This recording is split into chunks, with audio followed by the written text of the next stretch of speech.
broadcasting live from the Business Radio X studios in Houston, Texas. It's time for Houston Business Radio. Now, here's your host. Hello, Houston. Trisha Stetzel here, bringing you another episode of Houston Business Radio Beyond the Uniform series. I'm honored to have an incredible guest whose journey exemplifies leadership, service, and the power of community. Marine Corps veteran, corporate leader, and financial educator. He is the membership director for the Houston Regional Veterans Chamber of Commerce, the treasurer and board member for the Phoenix Journey. And on top of that, he volunteers with the Prison Entrepreneur Program, mentoring men as they prepare for life beyond incarceration. Lou's dedication to mentorship, community service, and financial education is truly inspiring. He's someone who not only believes in uplifting others, but actively takes steps to creating lasting positive change. Lou Rosado, thank you for coming on the show today. Thank you so much. After that intro, the show's over. We're good. We're done. No, we want to talk about all of these things, Lou, all of these things.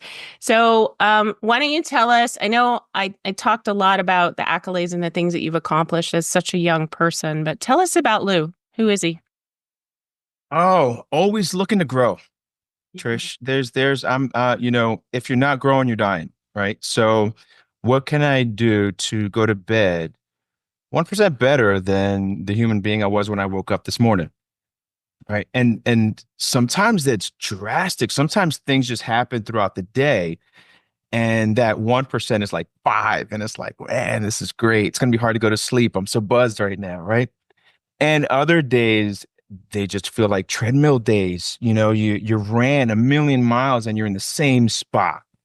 Mm-hmm. Right. Those are the days where you've got to be conscious about it. It's like, all right, I got to do something somehow, in some way, you know, and a lot of times, and I did it interestingly enough, I did it just yesterday. I played what I call Price is Right on my phone, which is I'll open up my contacts and I'll flick it.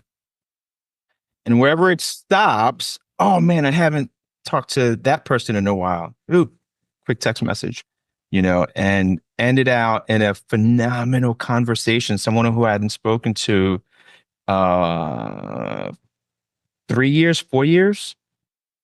Wow. Yeah. And he shared something with me that I'd done for him. And it made a huge impact on him to literally today.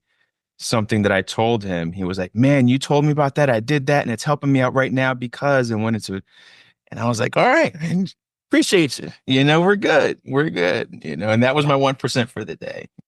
I love that. I love the let's scroll for a name, right? Just flip it until you find somebody that you haven't connected with in a while. That's it. Love that. I like to call those people my champions, right? The people that I actually have phone numbers for and contact information for. Yeah. Yeah. I'd like to know a little bit more about your beautiful wife and your 2 children. Ooh, I'm going to try to do this without crying. Listen, you see my emotions right there? It's right on your sleeve. Yeah. Yeah. So we are, man, God's great. We're pushing 30 years we've been together. Congratulations.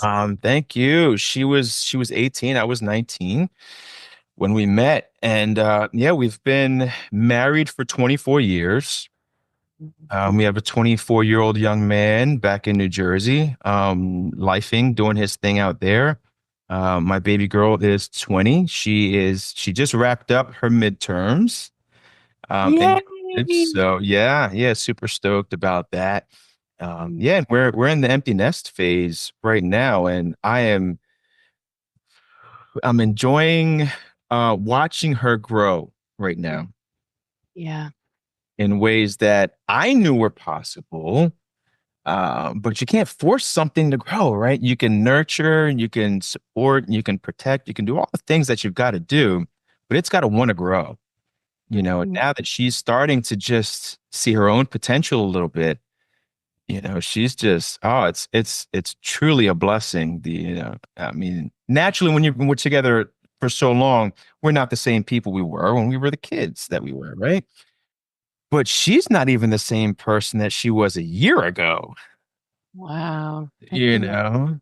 So Well, it's great. when she has amazing people as parents like you and I, Vanessa, I can only imagine how amazing she's going to be as a grown up, right?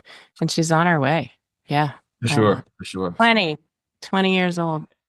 So, Lou, not that many years ago, you were actually in the Marine Corps. So, my question for you is how did your service in the Marine Corps set you up for success in where you're at today? Do the thing. Do the thing. Right. You can complain, you can gripe, you can moan and groan, do all of that while you're doing the thing. Right. And that has in every respect, pushed me through. I got my associate's degree and my bachelor's degree at 41. And I did it all in under 2 years. Mm. And I say all that not to brag or to boast, but because I could hear drill instructor Sergeant Barnett in the back of my head, get up, get dressed, get on the treadmill.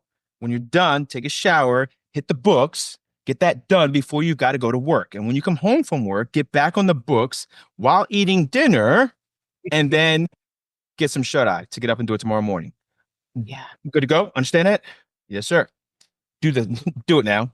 Right. So, and it's those times, when I've done worse than this. I've done much more physically demanding, mentally, taking an emotional toll, Mhm. than whatever it may be. I mean, when I was 30, I was a cable guy in New Jersey. So you're talking about being on a pole 30 feet in the air when it's 20 degrees outside in the snow. I slept in a hole in the ground behind a bush before, right? Yeah. I'm fine. My van is running with heat. Once I'm done this, I'm gonna go and sit in there. Shut up. Pull the wire. Do the thing. Right? I love it. Do the thing. Do the thing. Uh, yeah. And so you've had military experience, you've had corporate working in big business experience, you've had your own business experience. There's so much experience in at such a young age. I've said that like twice now. You haven't Yeah, even you said said it more than twice. I'm pushing 50. you haven't even said thank you yet, Lou. I love you so. You're just man. You're just. Whew. So, you and I met through the Houston Regional Veterans Chamber of Commerce, and one of the things that you said, and neither one of us are gonna like weep today about it, but you said it feels like home, where you can connect with people who have also served, and you have what I would call a servant's heart, and even in what I read about you before we started the show today. There's so much serving there between the chamber and the Phoenix Journey, as well as the program that you're helping men through in the entrepreneur program in the prisons. What drives you to want to serve in these organizations? I understand, recognize, and embrace that which I have been blessed with. The latter half of that is now what? Right? The good Lord was kind enough to give me some things Mm-hmm. and give it to me so I could just relax on my sofa with it. Right. So what am I supposed to do with it? And I don't always get it right. I never expect from myself perfection, but I do expect maximum effort. Right. So what does that look like? Well, when it comes to Phoenix Journey, right? Phoenix Journey, that particular nonprofit, is about autoimmune awareness and how nutrition impacts that. Mhm. And initially, I was like, "Oh, that's pretty cool. God bless you. Go for it." And then the founder, she talked to me about her story, and now I see the impact on her kids. Right, like their mom is still here. She's and not bedridden the way doctors told her that she would be. simply by changing her nutrition and eating clean, she was able to stop all of these meds, and MS is, come to a halt, and she just has to constantly monitor. Like, and your babies have you now because of that. Yeah. More people need this. How can I help you? Yeah. She said, I well, love it. And by the way, it's okay for us to say Dominique Cousin's name on it. She's a friend of mine. And by the way, had no idea that the two of you knew each other until oh, I yes, saw no. Ivanessa's picture on Facebook with Dominique. And I'm like, how come I wasn't invited to the thing? What's happening? Yeah, Dominique Cousin and the organization that she's put together through the Phoenix Journey is amazing. So for anyone who's listening today and wants to look into that, please do. And Lou is the treasurer and board member of that organization. And you're right, it's huge how that has not only impacted her, but her children and maybe someone else's children and someone's parents, right? It's like the pebble on the pond. It's that ripple effect. We do one thing, one small thing, we teach someone something, and that ripple effect is their families and their families' families, and even the people that they work with or work for or work around, right? Yeah.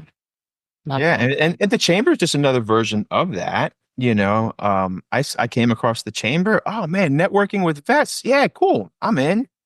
And I jumped on and I'm like, wait a second, this is different. And it took me some time, but to your point, right? It's different because it didn't feel like a networking event. It felt like home. Yeah.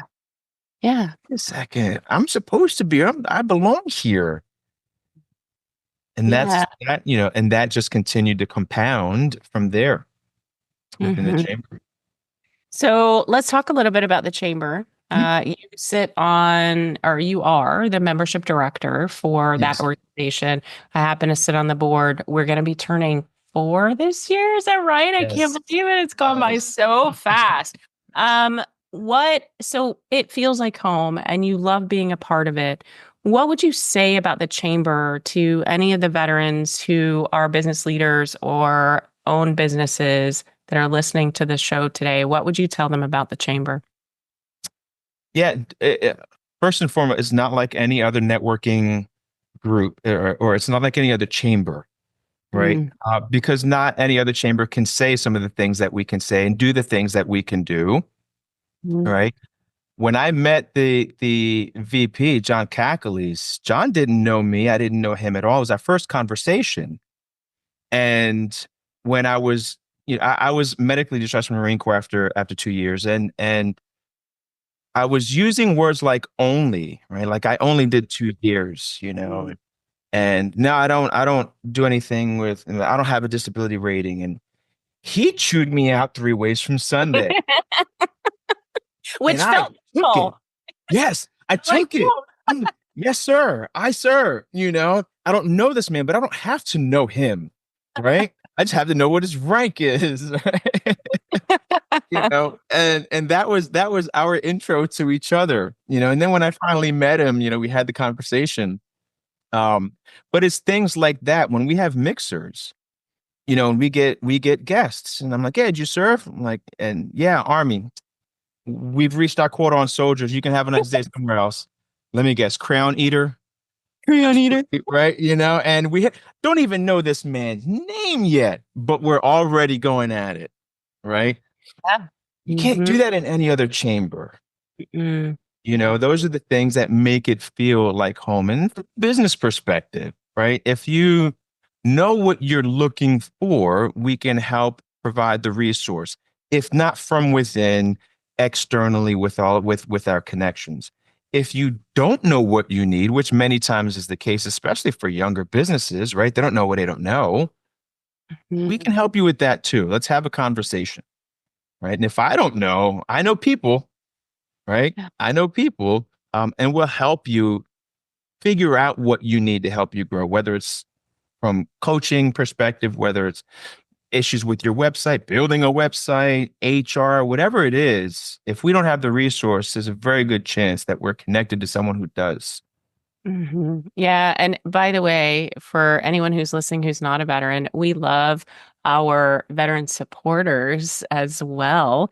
You may not speak our language yet. We'll teach you. Not That was a yet. funny transition for Vanessa. We keep like, wait, so Dave said something about a fob. What's a fob? Like it's a forward operating base, honey. So when you have your base and you've got what's going on, you got the forward operating base, it's in between. That's what Honor Cafe is, right? So, oh, okay, got it. And Love our now acronyms. Yeah. she's speaking the language now. That's for She sure. is. Yeah, That's for you're sure. Ivaness is amazing. We're just gonna have to tag her like 10 times when this show comes out. Hey, without her, there's no me. So let's have that. Yeah, Right? that's right. Absolutely. Let's talk about. I'm really curious about the prison entrepreneurship program that you're working with men as they're preparing for life beyond incarceration. So tell me more about that program. Invited by an individual named Tony Harris Taylor, who I credit with my networking skills. She taught me how to network. I know her. Yeah. Tony's when I got here, I'm Lou, financial planning. She said, "No, baby, no. That's not what and Let me and she help you with walked me that. through. Yes, she did. So she introduced me to PEP Great. and went there. I was like, okay, great. I get a chance to talk to some inmates, give them some, love on them a little bit, and good deal. Which was important for me. I mean, I had a brush with the law 21, 22 years ago. Mhm. And it was because of guidance that I didn't have to wear an orange jumpsuit, you know? Mhm. And I owned that in every respect. And I had that conversation when I'm in there speaking with the participants of the program. It's because one individual took time to love on me and care about me that I'm not wearing the same thing you are right now. So soon, when you go back out there, you're going to get another chance. This is me giving you that. Now, here's Nice. what I want in return. Mhm. And we have that conversation. I love that. That's so fantastic. And I love that you pour the same love that you got into other human beings through all of these organizations that you're giving back to. So I know that you have a huge passion for financial education. Is there anything that you'd like to say in that space to anyone who's listening around? I'm afraid of money because a lot Yes. of people out there are, right? Are afraid to, Yes. not afraid of money. We like money. We want money, but To we're talk about it. afraid to talk about it. Yeah. Mhm. Hmm. Yes. I always start, interesting you ask, because I always start my consultations with, I'm going to open with, it's okay.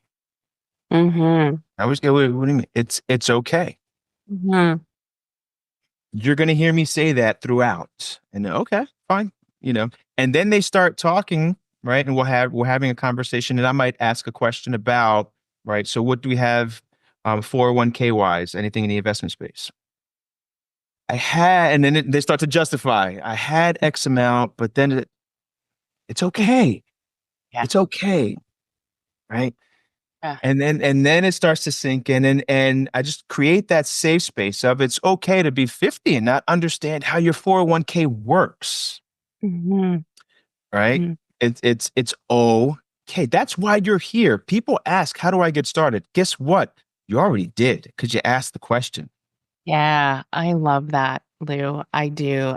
There are so many people out there, particularly I'll say our generation. So I'm calling myself young. As well, you should. Yeah, that haven't talked about money, weren't taught how to use, save, or do the right things with their money, and they don't want to ask because it's scary, right? So getting talking to the right people who you connect with is always the right thing, right? No matter where you're at, whether you don't know, you do know, you think you know, you're afraid of. Just having that first conversation is so important.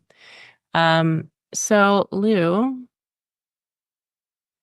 gosh, what can we talk about now? I want to circle back to this conversation Okay. around your bio. just because I think it's important. And because we're talking about beyond the uniform, and there are so many people out there, not just you, me, John Cacalis, and everyone else who didn't talk about being a veteran for years and years and years. I just want to circle back to the conversation we were having before we started recording, which was Lou, why isn't the Marine Corps in your bio? And you said, well, About that.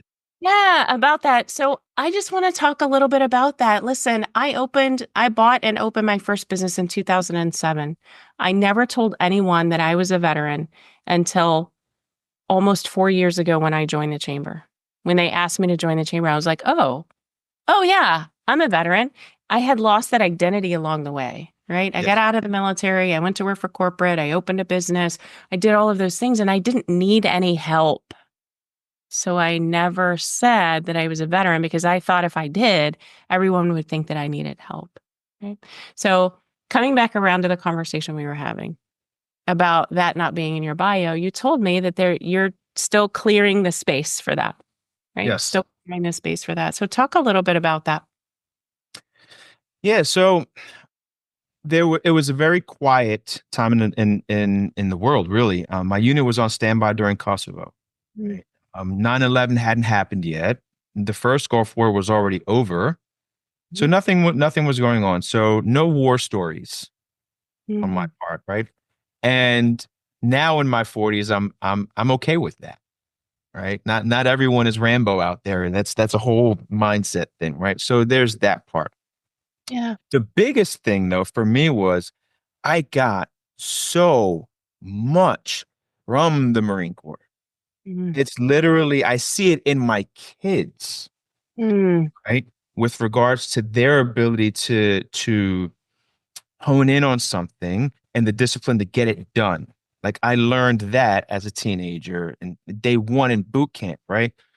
Serving others, you can, therefore you should, for no other reason, with no expectations of anything in return, right? These are things that I got from, and on and on and on, the desire to lead others, right? And the desire to grow others and enrich and empower. Okay, good. You're ready. Now go do the thing. You're not ready yet. Come here. Let me get you ready. These are all things I got from the Marine Corps. And what did I give?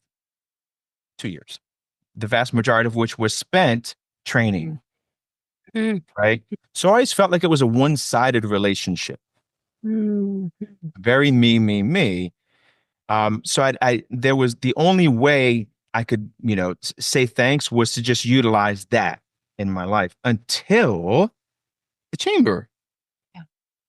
The chamber is my opportunity to put my thumb on the scale and kind of balance that out now. How? By helping other veterans, right? And a myriad of different ways. And those become personal relationships, obviously, as you know, right? Yeah. But helping so many vets in so many different ways. Now it's like, okay, now we're even. Now we're even. Which some, like John, would say, yeah, that's cute, but that's stupid. No. But he can talk to you like that. He can talk to me like that, right? Yeah, he was an O something. I was an E3, right? So he could talk to me like that, But that's been my mindset. It's been my ideology. It's just been how I functioned, really. And you're not alone. Yeah, I talk to so many veterans who say I only did, or I don't really feel like I deserve, or I don't ever tell anyone, because here's my message to all of you out there who are listening to this show is if you're a veteran and you're a business leader or a business owner, please come talk to us at the chamber because you belong here. You absolutely belong here. And it's not because we want to help you or give you something. We need your skills to help those that are up and coming. So if you're a giver, likely you are, then come talk to us. And I think that's real. Like my most important message to everybody about our chamber, Lou, is that we're not here to give handouts to people. We're here to mentor and guide. It's not about a handout. It's about a handout, right? That's right. A handout. Absolutely. All right, my friend. So we're at the back end of the show. Is there anything that you wanted to say that I didn't ask you about? Yeah, just I guess I have done a lot in the community service space, from Flint, Michigan to here in Houston after Hurricane Harvey, and which is an interesting full circle deal. I mean, this was, I don't know, what, 5, 6 years ago, right? I just want to challenge anyone listening to this, watching this. Be better you. That's all. That's it. Just be a better you somehow, some way. There are many facets to who you are as a human being. I'm a husband, I'm a father, I'm a friend. I'm a son, I'm a cousin, I'm a nephew, I'm a grandchild. I'm so many things. How can I be better at one today? Right. That. And then, and here's the follow-up. Can you help someone else do that? Mhm. How can you help someone else be better at one thing? Mm. That is, I went through a lot as a kid, went through a lot in my teens, in my 20s, right? And it wasn't until I realized it was a blessing. Every problem, air quotes, that I've ever had revolved around $1 or lack thereof. Homeless as a kid, difficult living situation with an abusive stepfather as a teenager, didn't have any financial choices, didn't know any better in my 20s. All I knew was work hard, right? And that I can do, right? Yeah. If I need more, I'm just going to work harder. And I want more, and I'm going to work harder. And it wasn't until I realized that was my life of survival until I was 40, 41, 42. Doesn't have to be, right? So now that I've got it, understand. That's why I went through that, so I can help others either avoid or get out of that. Clients that in their 50s getting ready for retirement, I'm not going to make them a millionaire, but the decisions that we make, the kids might, and their grandkids definitely can be. Yeah. Right? Have a goal that you're not going to be able to see. That's how big it is. That's how crazy it is. That's how out of this world it is. Right? Mine is to change the trajectory of kids that aren't even here yet. You're not going to be around to see that. Yeah. Right? Your great grandkids, not going to be around to see them. But if I do something with you or for Dennis, right, that helps your kids and then your grandkids, and then I served my purpose. Mission accomplished. Like mic drop, Lou. This is exactly why I had you on the show. All right, my friends. Thank you so much for being on with me today. What a great conversation. I look forward to seeing you at the next thing, because we just got to go do the thing, right? I think that's like, just go do the thing. Thanks for being on today. I appreciate you. As do I. That's all the time we have for today's show. Join us next time for another exciting episode of Houston Business Radio. Until then, stay tuned, stay inspired, and keep thriving in the Houston business community. Blessings.